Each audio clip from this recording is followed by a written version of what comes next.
চটপটি কিংবা রাস্তার ধারে টকঝাল ফুচকা, যার লোভ সামলানো আমাদের অনেকের জন্যই কঠিন। কিন্তু এই জিভে জল আনা খাবারগুলোই যে আপনার জীবনের সবচেয়ে বড় বিষাদ হয়ে দাঁড়াতে পারে, তা কি কখনো ভেবেছেন?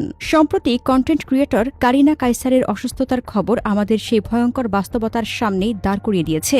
রাজধানীর একটি হাসপাতালে বর্তমানে লাইফ সাপোর্টে আছেন তরুণ কন্টেন্ট ক্রিয়েটর কারিনা কায়সার। চিকিৎসকদের দেওয়া তথ্য মতে তার লিভার মারাত্মকভাবে ক্ষতিগ্রস্ত হয়েছে এবং শরীরে হেপাটাইটিস এ ও হেপাটাইটিস বি ভাইরাসের অস্তিত্ব পাওয়া গেছে। হেপাটাইটিস এ এবং ই মূলত পানি ও খাদ্যবাহিত ভাইরাস।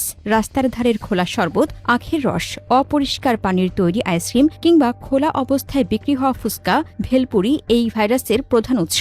সম্প্রতি এক গবেষণায় উঠে এসেছে যে ঢাকার রাস্তার ধারের অনেক খাবারে সরাসরি মলমূত্রের জীবাণু পাওয়া গেছে। কারিনা কায়সারের ঘটনাটি আমাদের চোখের সামনে থাকা একটি বাস্তব সতর্কবার্তা। আমরা অনেকেই মনে করি আমরা তো সবসময় খাই, আমার তো কিছুই হয়নি। কিন্তু মনে রাখবেন, ভাইরাস বা ব্যাকটেরিয়া শরীরে বাসা বাঁধতে বেশি সময় নেয় না। হয়তো আজ আপনি সুস্থ আছেন, কিন্তু কালকের অপরিচ্ছন্ন এক গ্লাস শরবত আপনার পুরো জীবন ওলটপালট করে দিতে পারে। বিশেষ করে বাইরের দোকানের লোকাল পানি পান করা সবচেয়ে বেশি ঝুঁকিপূর্ণ। তাই নিজের এবং পরিবারের সুস্থতায় আজ থেকেই কিছু ছোট কিন্তু গুরুত্বপূর্ণ অভ্যাস গড়ে তুলুন।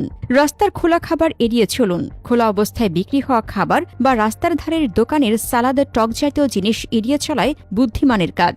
পানির ব্যাপারে সাবধান হন। বাইরে তৃষ্ণা পেলে দোকানের খোলা পানি বা গ্লাসের পানি খাবেন না।